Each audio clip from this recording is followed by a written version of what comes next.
All right. Welcome to another edition of Shabbat Lounge. This is Matt, And Jake here. and we are coming to you on a special occasion. Jake, what's a special occasion? The special occasion is this is the final Torah portion of the year. And All right. You made it all the way to the end. All right. High five. High five yourself while you're driving or whatever you're doing. Especially if you're driving. Yes, if you're driving, high five yourself repeatedly. And what do you call that? Clapping, I guess. So clap along with us. But we actually have recorded all of the Torah portions, and you can find them on sabbathlounge.com. That's right. So go to Sabbath Lounge, pull out the tab that says, oddly enough, Torah portions, and you'll be able to find them all right there. That's right. So we are glad you came along, and we are going to go right into week 54. And so we do ask that you'd subscribe, that you'd like, you'd share if you find this content useful and relevant. You need to know, too, that Jake and I pray all the time that Yah blesses us with the words, and if he doesn't want us to do this anymore, that we won't do it. And we just ask if you don't mind, if you think about it, pray for Sabbath Lounge and the things that we try to do here and the people we talk to. When we do have interviews and all kinds of things that we do here besides the Torah portions. Right. Yes, because if you hadn't noticed, there's also other content on here besides the Torah portions. Yes. But we're glad you're here. And without further ado, what is this, Jake? This is Vetzot Habracha, I guess. Or otherwise, the blessing. That was pretty good, actually. Well, I try. So, I tried it just before we pushed record. So that's good. Yeah, that sounds about right. So this is Deuteronomy 33, 1 through 34, 12. And so this is like the end of everything. Right. So, and when we're going to talk about these tribes. And so if you've never seen this before, Jake, what is this thing we're looking at? This is essentially the flags of each of the tribes. Yeah. So if you look earlier when they're setting up their camps and being separated into groups, they're given these different symbols to represent their tribe, and then they kind of surround the tabernacle, and they have these flags that identify which tribe they're with. Yeah, and that helped you get back to camp. When you're camping in the wilderness, men, women, and children, you could identify by these flags. And so it's some symbolism and icons that get used early. So we talk a lot about the Rockefellers being the author of marketing, but Yah really is the first person to come up with logos and marketing. And, he knew how we work and that we like pretty pictures. And so this was a way. Now, did they look exactly like this? I don't know that we know that, but it makes sense that this would help you get back with your people. Right. Especially, you take that late night stroll with your pointy stick, you need to be able to get back to your side of the camp. That's right. And it helps you build identity of who you are as a family member. And, that's something amazing about Yah. He allows us to have our own identity and be who we are, who He made us to be. So, yep. And so we're going to talk about those personalities and look at these. So we do have something embedded on the website that we use, which is Sabbath Lounge. I think we're going to go back and forth. There you go. So one of the things that you can find this on Sabbath Lounge, and where it lists out all of the different tribes and they're kind of the meanings of the names of the tribes. And that's kind of interesting if you've never looked at that. And so there's a direct tie-in over into Genesis. So over in Genesis, you see, basically we took Genesis 49 and set it side by side with Deuteronomy 33. So if we're going to kind of go through and compare what he says to different tribes, but we won't do this in great length, but we'll kind of just alternate. And the first one he talks about is Reuben in Genesis 49. It's kind of longer about 49, and then We are going to read the Torah portion, so maybe we'll just focus on Genesis 49:3. And it says, Reuben, you are my firstborn, my strength, the very first son I had, my first in majesty, first in power. You no longer will be first because you were out of control like a flood, and you climbed into your father's bed. Then you dishonored it. He climbed up on my couch. Get off the couch. And get off my couch. Yeah. So then, yeah, as we go through these, you're going to notice something, and it kind of jumps out right here. And I'll read the next one. Simeon and Levi are brothers. Their swords are weapons of violence. Do not let me attend their secret meetings. Do not let me join their assembly. In their anger, they murdered men. At their whim, they crippled cattle. May their anger be cursed because it's so fierce. May their fury be cursed because it's so cruel. I will divide them among the sons of Jacob and scatter them among the tribes of Israel. And then you'll find the sister passage is Deuteronomy 33, 8 through 11 there. And then back to Genesis 49, 8 talks about Judah. Your brothers will praise you. Your hand will be on the neck of your enemies. Your father's son will bow down to you. Judah, you are a lion cub. You've come back from the kill, my son. He lies down and rests like a lion. He is a lioness. Who dares disturb him? A scepter will never depart from Judah, nor a ruler's staff from between his feet until Shiloh comes, and the people obey him. He will tie his donkey to a grapevine, his colt to the best vine. He will wash his clothes in wine, his garments in the blood of grapes. His eyes are darker than wine, his teeth are whiter than milk. And then you see the parallel passage is Deuteronomy 33:7. Right. And then Zebulun will live by the coast. He will have ships by the coast. His border will go as far as Sidon. And that's Deuteronomy 13:18 through 19. 33, 18 33, through yeah. 19, sorry. And then Issachar is a strong donkey lying down between the saddlebags. When he sees that his resting place is good and that his land is pleasant, he will bend his back to the burden and he will become a slave laborer. Oof, no thanks. And then that sister passage that lumps those together in Deuteronomy. Right. And then Dan in Genesis 49, Dan will hand down decisions for his people as one of the tribes of Israel. Dan will be a snake on a road, a viper on a path that bites a horse's heels so that its rider falls off backwards. I wait with hope for you to rescue me, O Yahweh. And then Deuteronomy 33:22. And then in Genesis 49:19, Gad will be attacked by a band of raiders, but he will strike back at their heels. And then the sister passage is Deuteronomy 33:20 through 21. And then back in Genesis, Asher's food will be rich. He will provide delicacies fit for a king. And that goes with Deuteronomy 33, 24 through 25. And then Naphtali is a doe set free that has beautiful fawns. And you find that in Deuteronomy 33:23. Then Joseph is a fruitful tree by a spring with branches climbing over a wall. Archers provoke him, shot at him, and attacked him, but his bow stayed steady and his arms remained limber. Because of the help of the mighty one of Jacob, because of the name of the shepherd, the rock of Israel, because of the El of your father who helps you, because of the Shaddai who gives you blessings from the heavens above, blessings from the deep springs below the ground, blessings from the breasts and womb. The blessings of your father are greater than the blessings of the oldest mountains and the riches of the ancient hills. May these blessings rest on the head of Joseph and the crown of the prince among his brothers. And then this is where in Deuteronomy, it's slightly different order because this is Deuteronomy 33:13 through 17. But Jake, what do you notice so far in what we've looked at?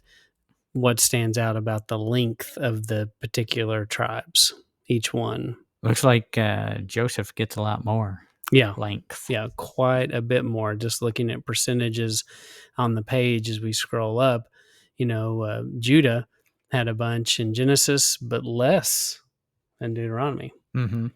And Levi had a bunch as well. So, but it is interesting that you see so much here with Joseph, and that's Ephraim and Manasseh. And then the last one is Benjamin, and Benjamin 49, Genesis 49. Benjamin is a ravenous wolf. In the morning, he devours his prey. In the evening, he divides the plunder. Then you see it in 33:12 in Deuteronomy. Right. So if you notice, there's a lot of animal references there, as there are also animal references in the symbols for the tribes. Yes. And, it's interesting too, things like a wolf is a wolf unclean. Yes. Yeah. So that's kind of interesting. That and I guess a donkey would be too. It's Yeah. and a lion, A for lion. that matter. So Yeah. it, So they all have a purpose, and that purpose isn't to eat. yeah, that's true.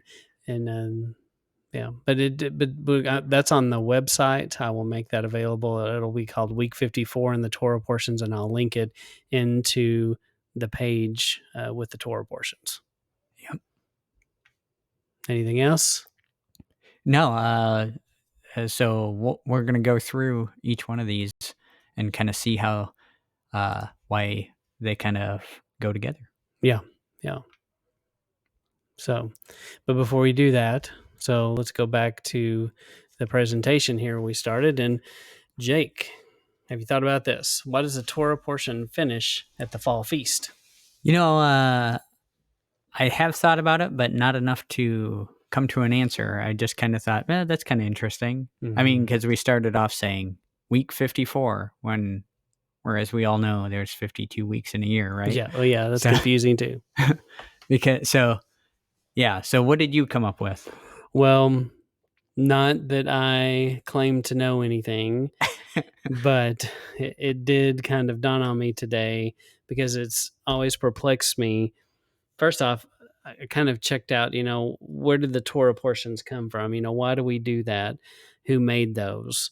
How did that come to be? And I feel like the Torah part, the way it's divided, is pretty accurate, and probably hasn't changed much since the time of Yeshua, maybe the Torah and the prophets. But clearly the Tanakh, the New Testament, is divided differently, and that's, hasn't been as set in stone as long as this other portion has. Right. But it is interesting for some reason that we know that the beginning of the year starts at Passover. Right. And it makes sense, always made sense to me, that if Passover is the beginning, why don't we start at Genesis? And that would be where our Torah portions start. So if you've ever thought that before, I'm with you. That's what I thought until today.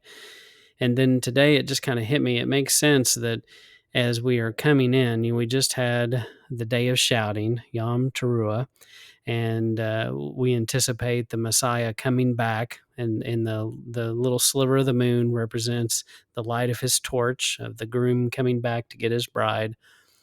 And it makes sense that he's coming back to get his bride. He's been prepared, just like what you see towards the end of Deuteronomy. You see a bride that's been prepared. And so this bride, he's been working on this bride for a minute. Yeah. So 40 plus years. And it's been ugly. Yeah. And it's been difficult. It was, you could even say, a tribulation has occurred. And so they've undergone trials and tribulations to get them to the point where they are worthy to go into the promised land. And so it makes sense that at this time of year, we're preparing for us to go meet our bride, or for us to be the bride and meet our groom.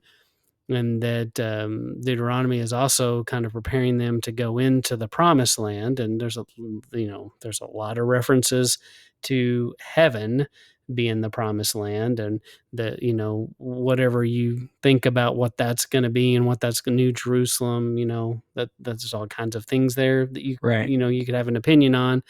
But we know that this rest and this, this last great day where we're communing with God every day, which we've all been working for. It makes sense that this is in preparation and kind of putting the final touches on us in the greater Exodus, as we leave Egypt and enter that promised land one more time. It just kind of makes sense. Maybe that's why this is ending where it ends. Yeah, that it ends at the fall feasts, which are an ending of themselves, they're not the end of the year, but they're the end of the prophetic plan.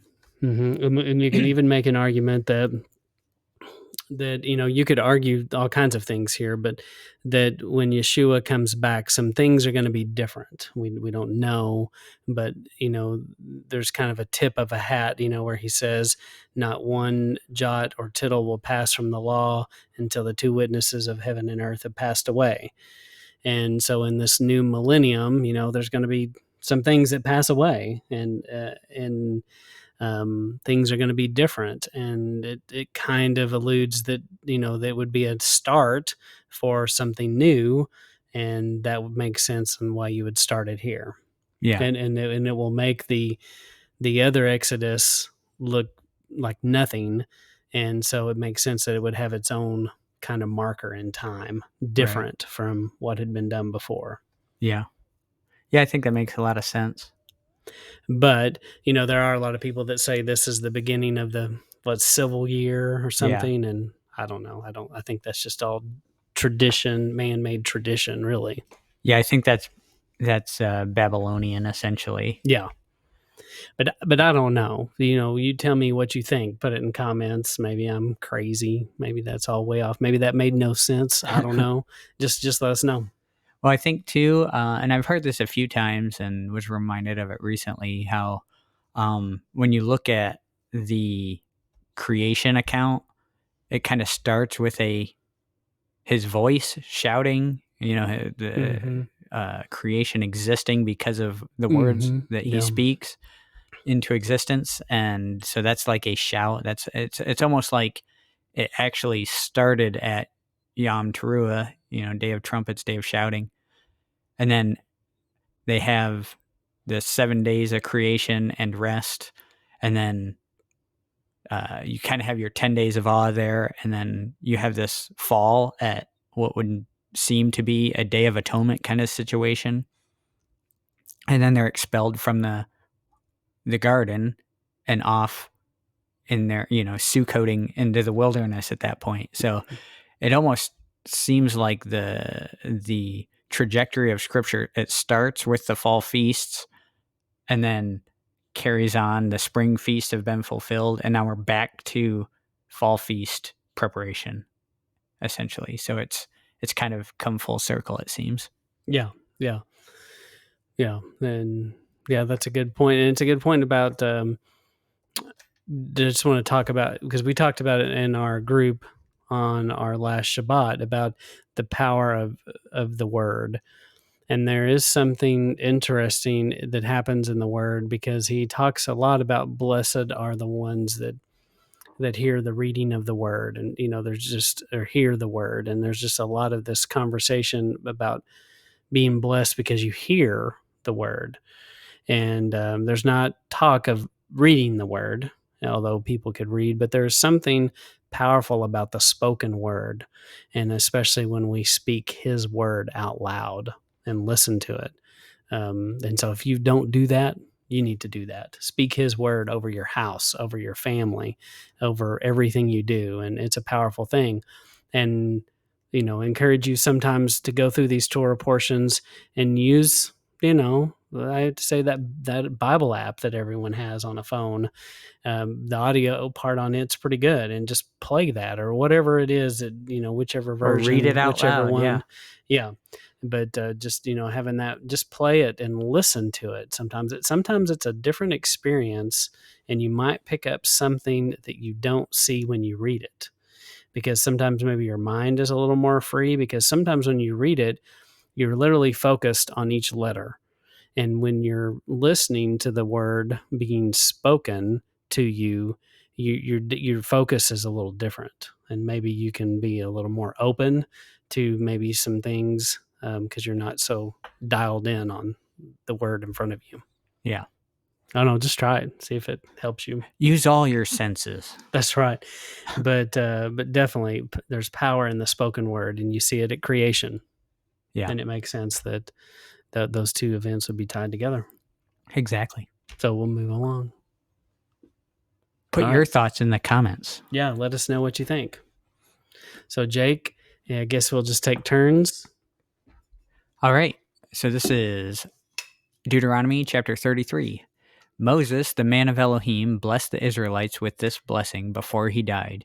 He said, Yahweh came from Sinai. For his people, he rose from Seir like the sun. He appeared like sunshine from Mount Paran. He came with tens of thousands of holy ones.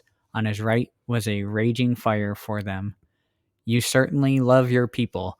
All your holy ones are in your hands. They bow at your feet to receive your instructions.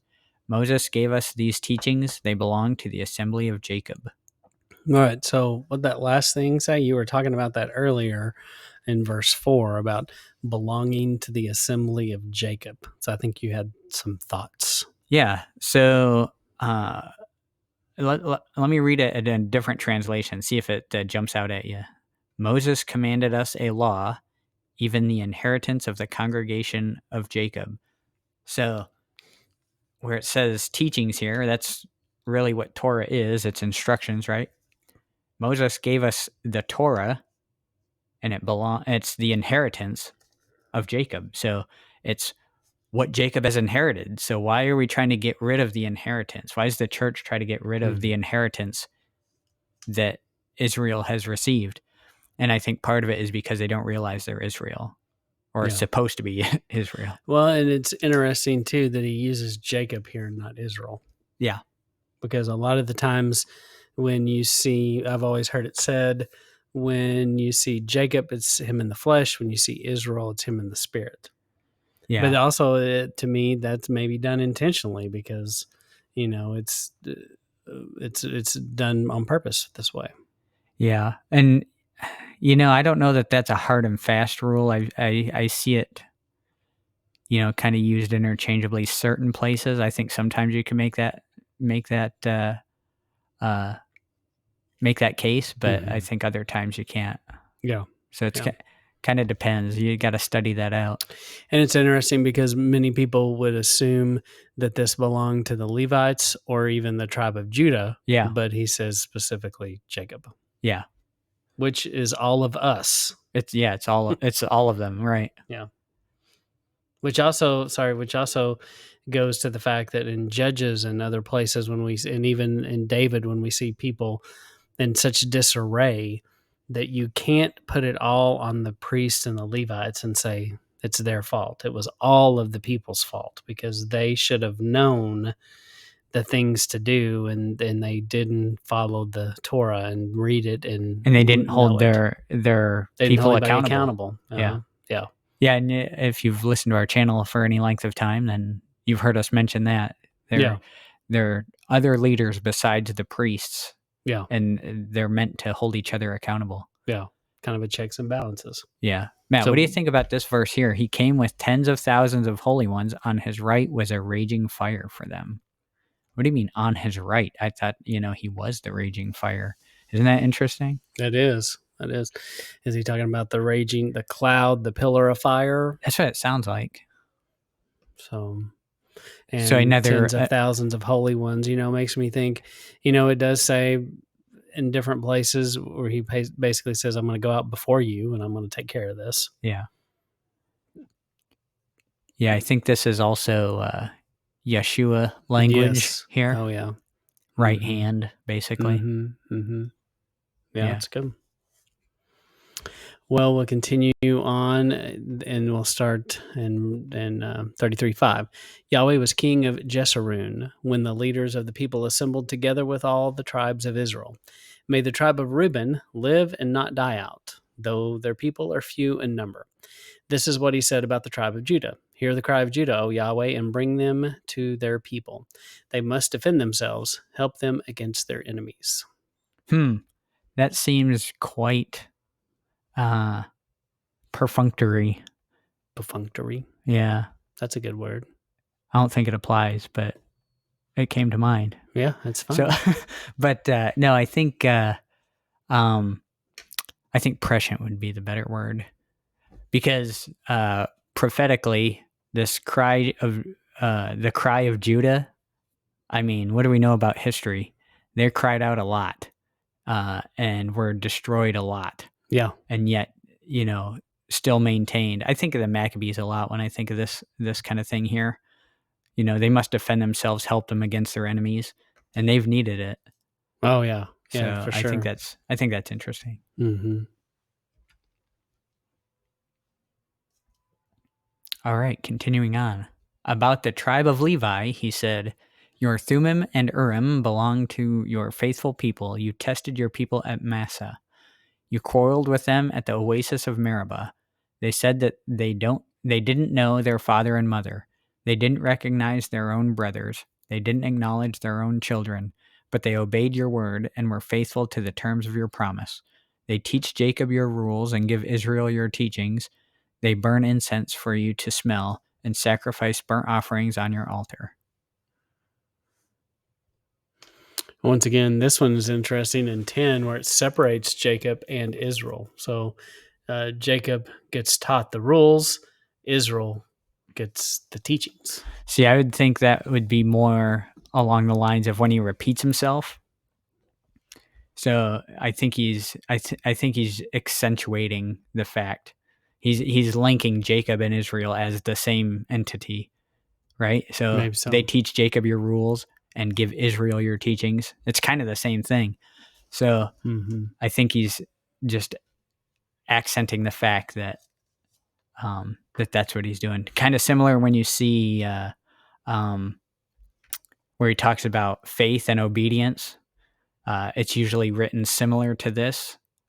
Um, so when really he's equating faith and obedience in those cases, if that makes sense. Yeah, I was kind of curious in Deuteronomy 33:10 is where we are. And if you look at the blue letter Bible or the Hebrew on it, it says, it does say the Torah, the law, and thou shalt put incense before thee and whole burnt sacrifice upon their altar. Yeah, so this is teach Jacob your I guess it's judgments 9. and Israel your law. Mm-hmm. Yep, in verse 10 there. What does it say? Look at verse 9 in the Hebrew. Observe thy word and thy covenant kept. Yeah, kept. For they have observed thy word and kept your covenant. Mm-hmm. Yeah. So similar, but it's almost like faith with works, kind of. Yeah, It's it's that faith and both obedience concept, right? both going hand in hand. So they heard it and they put it into practice. So it's basically James, the book of James. Yeah. So So it's that's Levi has these these I don't know, requirements put on them. yeah. They're the ones spreading this stuff around, making sure everything's going well. Mm-hmm. But like we said before, they're going to have backup from the leaders appointed by Moses, right? Yeah. And moving on, 11, Yahweh bless them with strength and be pleased with the work they do. Break the backs of those who attack them and hate them so that they can never get up again. About the tribe of Benjamin, he said, Yahweh's beloved people will live securely with him. Yahweh will shelter them all day long, since he too lives on the mountain slopes. He sure does. Because he's a wolf.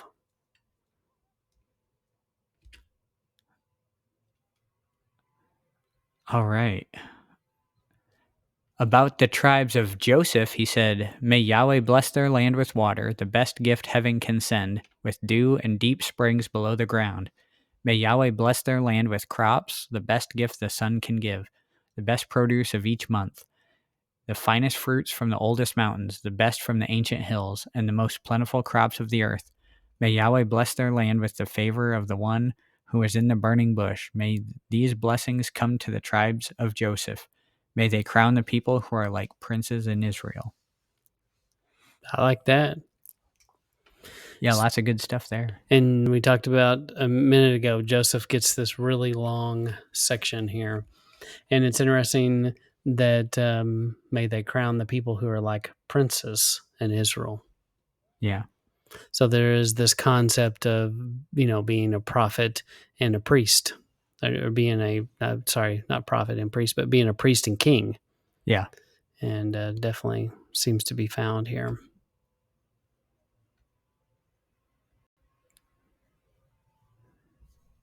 And they will be as majestic as a firstborn bull. Their horns will be like the horns of a wild ox. They will use them to push away nations, including those at the ends of the earth. The tens of thousands from the tribe of Ephraim so the tens of thousands from the tribe of Ephraim and the thousands from the tribe of Manasseh will be like this. About the tribe of Zebulun, he said, "People of Zebulun, enjoy yourselves when you go to war, and you people of Issachar, enjoy yourselves when you stay at home. They will invite nations to their mountain, and they will offer their proper sacrifices. They will be nourished by the abundance from the seas and the treasures hidden in the sand." Ooh. So these guys are going to be pirates. Or is it oil? Or they're going to have metal detectors. It's oil. Could be oil. That would be a treasure hidden in the sand, wouldn't it? Mm-hmm. Interesting. So I think this is interesting too. We have verse 17 there. They will be as majestic as a firstborn bull. Now, how many times is the word bull used in Scripture? I mean, A few, or like a million almost? Probably used a bunch. Closer to 1,000, right? Mm-hmm. So when you look at those, for those following along, this word here is rehami, something like that. Anyway, it says the exact meaning is not known.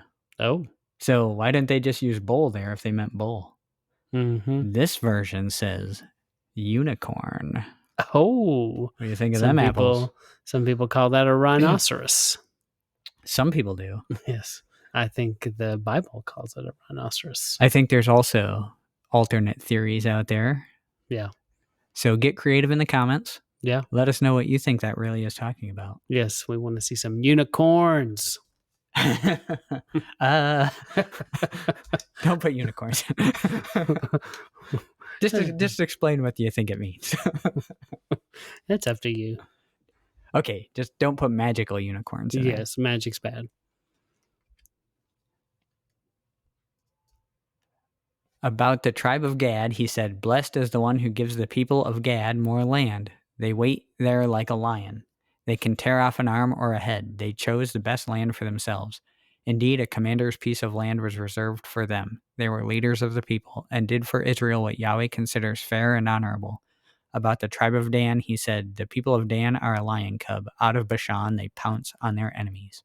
Who else did he say was a lion? Judah. Yeah. Yeah. So it's interesting that Dan gets to be a lion cub. Gad, you mean? Gad, yeah, sorry. Yeah. No, it says right here, the people of Dan are a lion cub. Oh, yeah. So My this bad. is Gad and Dan together. Yeah. Yeah. Gad is also a lion at the top here. Yeah, they wait there. They wait there like a lion. So lots of lion imagery going on here. Yeah, and we encourage you to go back and look at Genesis 49 and see where they lay out the same kind of information about the tribes and see how they're different, see how they're the same. About the tribe of Naphtali, he said, "The people of Naphtali enjoy Yahweh's favor and are filled with Yahweh's blessings. They will take possession of the lake and the land south of it." About the tribe of Asher, he said, "The people of Asher are the most blessed of the sons of Israel. Ooh. May they be the Israelites' favorite tribe, and wash their feet in olive oil. May the locks and bolts of your gates be made of iron and copper. May your strength last as long as you live." So, Jake, may the locks and bolts of your gate be made of iron and copper. That's right. Not plastic. Well, if I've just dipped my feet in oil, I won't be able to run away. So you might fall down. I'll need those protective gates. Maybe so. So that's an interesting thing, though, about the gates. Gates are a defensive stronghold kind of, tool. They're a defensive tool. That's why later in the New Testament, when it talks about the gates of hell will not prevail against you, right? And that's a defensive side from their perspective, it's because Yeshua is going to come and attack them, and they will not be able to stand against it. Yeah. I think we mix that up and think that we're defending against them, against hell, quote unquote, right? Mm-hmm. But really, that's a defensive stance on their part. Yeah, it's good.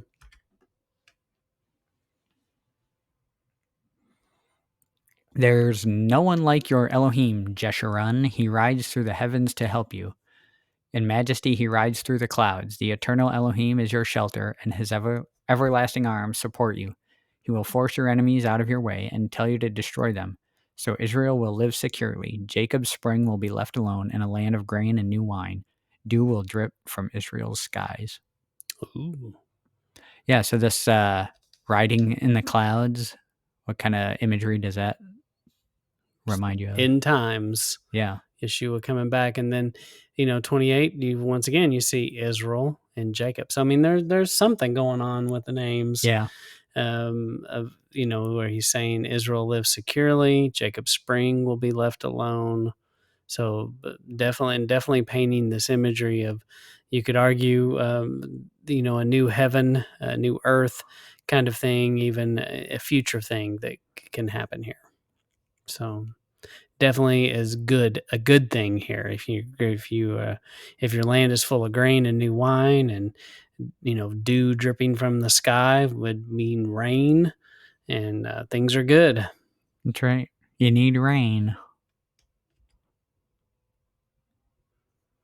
You are blessed, Israel, who is like you, a nation saved by Yahweh. He's a shield that helps you and a sword that wins your victories. Your enemies will come crawling to you, and you will stomp on their backs. Emphasis added. That's right. It wasn't in the text. This is the dramatization of the scriptures. I don't think there was an attitude with it. So then we're on to chapter 34. Let me check my little notes here, see if I missed anything. Nope, we hit the thing I wanted to talk about. Okay. So yeah, I'll just go on with this here, unless you had a note in between. Okay. Then Moses went up on Mount Nebo from the plains of Moab. He went to the top of Pisgah, across from Jericho. Yahweh showed him the whole land. He could see Gilead as far as Dan, all of Naphtali, the territory of Ephraim and Manasseh, all the territory of Judah as far as the Mediterranean Sea, the Negev and the Jordan plain, the valley of Jericho, the city of palms, as far as Zoar. Then Yahweh said to him, "This is the land I promised with an oath to Abraham, Isaac, and Jacob. I said I would give it to their descendants. I have let you see it with your own eyes, but you may not go there." As Yahweh had predicted, Yahweh's servant Moses died in Moab. He was buried in a valley in Moab near Beth Peor. Even today, no one knows where his grave is. Probably a good thing. People don't know where his grave is. Yeah. Interesting here. With no one knowing where his grave is, there's a scenario, and I'm not remembering exactly where right now, but where Michael protects the dead body, essentially, of Moses from Satan, right? Yes. And I think that's pretty interesting, because perhaps he plays a role at a later date. Yeah, for sure. So, if you basically Jude 1 9, Jude 1 9 refers to an event where that very thing is. So that's where your scripture reference would be for that, Jude 1 9. Okay. So something you ought to go look up and see, check it out for yourself. But and I think that if people would have found his body, especially back then, I mean, he could have become an idol. He could have been, it could have been bad. Yeah. So, or people could have dug it up and tried to use it for power. Or, just who knows what. People do weird things, and it's a beautiful picture too of basically Yahweh, taking care of him in his grave and at the death. Yeah. So, yeah. Did you have something? Well, I know you have a question about on the next one that you were going to say. Okay, Eventually I'll here in a bring minute. something up here Okay. first, though.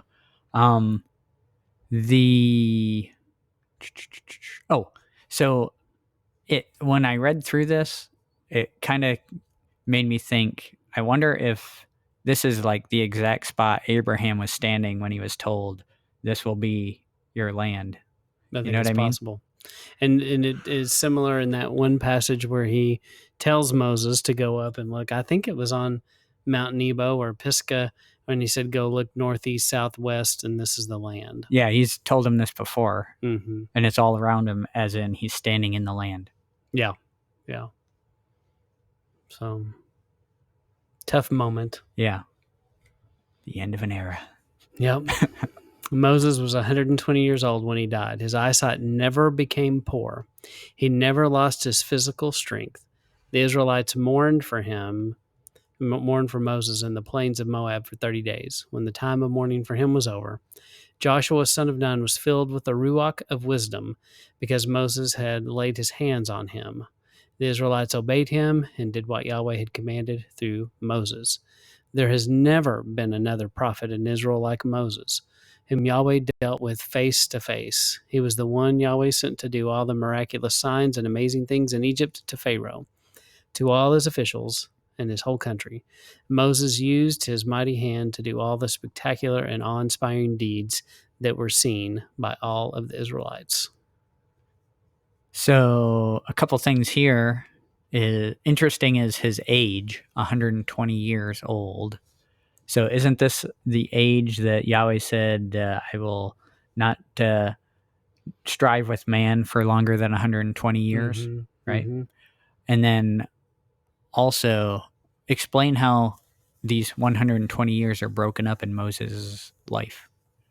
I have seen that, but I don't remember. The amazing thing to me, though, before we do that, is his eyesight, and he never lost his physical strength. Oh, yeah. I mean, he's a bad mamma jamma. So, I mean, he could still do all the things he could at 20, 30. And, not many people at 120 get to do that. So, Yeah. so that's amazing. Especially these days. Yes, yes. Especially these days. So you're saying about his life can be divided into different sections. I think I've seen that, but I can't explain it. So he was in Egypt for 40 years. Mm. And then he was in the wilderness for 40 years. And then so he was in Egypt for 40 years. Then he was at he's on Mount Sinai twice for 40 days. No. So when he left Egypt, when he killed the Egyptian and left Egypt, he was with Jethro for 40 years. Yeah. Right. So he had his 40 years of growing up, essentially, and then he had his 40 years of learning under Jethro, basically. Mm-hmm. And then he was prepared to lead at that point. So he wasn't just thrust into leadership. He had all this time kind of going into it. And it's odd that it's broken up specifically to 40 years in each of those segments, I think. Yeah, I think that's interesting and also encouraging, because I think a lot of people, they get older and they go, I'm done. That's not true. So if you're listening to this and you are somebody of a little age and you find yourself like Moses, you're still extremely useful. And, if he can use Moses at 80, he can use you at whatever point you are at as well. And so that should give us hope. Exactly. But it is amazing. So it is, you can feel that there had to be this heaviness that fell on this group. Yeah, I think it's a bummer. Yeah, it was at least for 30 days they were sad. 30 days, yeah. Okay, no more sad. It's all over. Get over it. Time to get over it. So, really interesting here is this Moses, not a prophet like Moses then or since. Kind of shows you the caliber of person that Yahweh made. Because Moses, again, is not the hero of the story. Yahweh's the hero of the story. But you can see from Moses' life, his testimony, the power of Yahweh. And we are fortunate to see his entire life, basically. We've seen when he's born, and now we've seen him dead. So Yeah. No, that's good. Good point. and clearly he's the person with the most, probably the most by volume scripture dedicated to him. Yeah. He gets a good portion. So, Jake, you brought up this. What do you think it'd be like to talk about one's death the way Moses does here? So I think I tend to lean toward, okay, so the question that one might ask is, who wrote the Torah, Matt? Yahuwah did, but he Whose did hand? it through the hand of Moses. Right.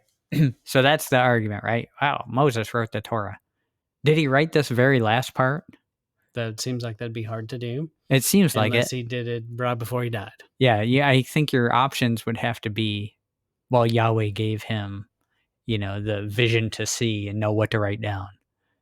Or what seems to make more sense to me is, well, Joshua was there with him and probably wrote down the last parts. Because you can see also, Moses, remember, is the most humble man, right? But he's talked up a lot in the end here. And I think that's makes sense that it would be Joshua giving reverence to Moses and all he had done for them and how faithful he had been through the wilderness dealing with these people. So I think that makes a lot of sense that probably Joshua wrote this last part here. Yeah, I think that's fair.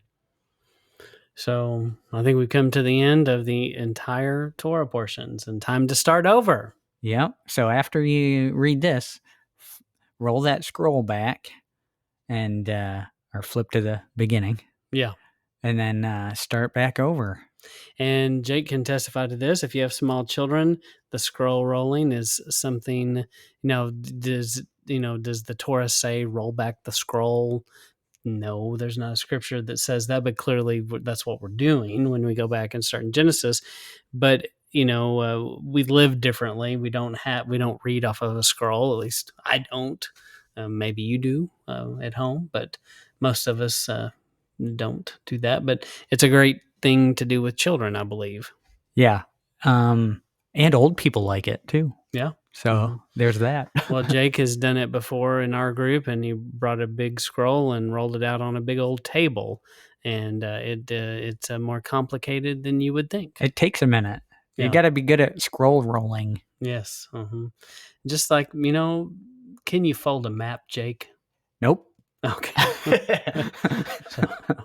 I wad it up in a ball, and then I put it under something heavy. That's good. I'm sure your dad is proud. He's proud of that. So my wife's real good with a map, though. Yeah.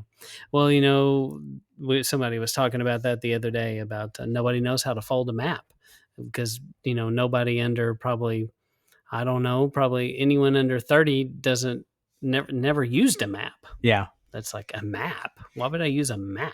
You mean this thing on this screen? Yeah. So that's a lost art people don't know how to do. Yeah. So just like rolling the scroll. That's right. That was the tie-in, by the way. Oh, I thought we were just off on tangents. I was going to start talking about what I had for dinner. So. Oh, yeah. No. But no, you're right. I think it's, I think there's a Jewish tradition of rolling the scroll back, but when we started doing it, it wasn't from that. It was just, hey, we're at the beginning. We got to roll this thing back up. Well, it's a good hands-on, tangible thing. Anything you can do to get children involved in all of this, it's worth doing because it's something that they can do. Exactly. So we encourage you to get in the Torah portions and read them as a family. Yep. Out loud to each other. Yes. And do it with a group. And if you need help finding a group, go to Fellowship Finder. Where is that at? Well, we have it on our website, I believe. Yes, and on Psalm 119 Ministries, both places. and you can type in your location, and you might find a group right next to you. And it might be us. Yeah, it could be us. So check out that, and typically you want to check them out and send an email and have a conversation, and just make sure that they're not crazy. And there's no crazies, Matt, because there are some crazies out there, and even in the Torah community, some people you just want to make sure you know what you're walking into. Make sure you're equally yoked with the people you're getting involved with. Yeah. And we encourage you to, and if there's not one close to you, you know what they need to do, Jake? What's that, Matt? They need to start one. There you go. And start with your family. And even if it's just you and your kids and your wife, your spouse, maybe your cousin and your dog, that's a place to start. And maybe along the way you meet a friend and say, hey, come do this thing with us. And but if you don't have a fellowship, don't sit there and go, woe is me, I wished I had a fellowship. Nobody loves me. And you know what, with the way the internet is now, there's so many like online groups that you can go watch their Sabbath studies, and you can even comment and call in with questions, and you can actually become part of that fellowship. Yeah. I've even heard people maybe in the TikToks talking about how they're part of some remote fellowship like that, and they're kind of a virtual hit the mic, kind of a virtual member of something. And this is there's just a lot of options. Amazing day and age, which there's really no excuse for you if you truly want to be a part of a fellowship. They're out there, and you can't say they don't exist. So we hope you find one. We hope you get plugged into one. If you need help with how to start one, what does this look like? How do we do it? We'd be happy to help. Reach out to us. You can send us an email. Or put comments. If you care to. So we also have a video that we have posted that you could kind of hear our thoughts on it. Yeah. If you're shy and don't want to be reaching out. That's right. And then Jake, tell them what else do we want them to do with like and subscribe. And give it the thumbs up. Hit the dinner bell so you can get notifications whenever we post a new item. And we just always appreciate if you tell other people about this and let them know what we do, and hopefully you find this content to be useful and beneficial. And there's interviews and more at sabbathlounge.com. And this is meant to supplement your own studies, not to be your study.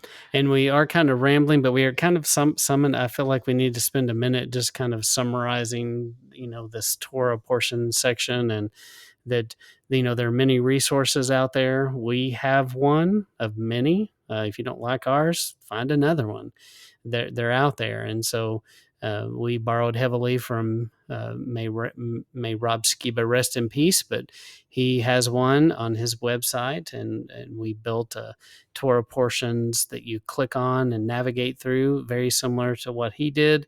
And just encourage you to find a way to plug in to that. And if you haven't been able to do this whole year in the Torah portions, well, you're about to start a new year and about to have an opportunity to kind of start over and do that. And we think as you study through the Torah portions, it takes a few years before you really start to feel comfortable and start getting it. And but hang in there and keep doing it. And we appreciate that you are been along the ride so far with us, and we just thank you. Yep, thank you.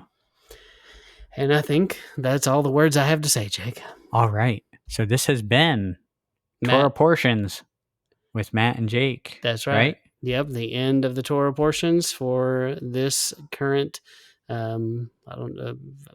year, I guess, and starting over this time next year will be same place. Back to number, back to 54. Yep, back to 54. So this is Matt and Jake signing out.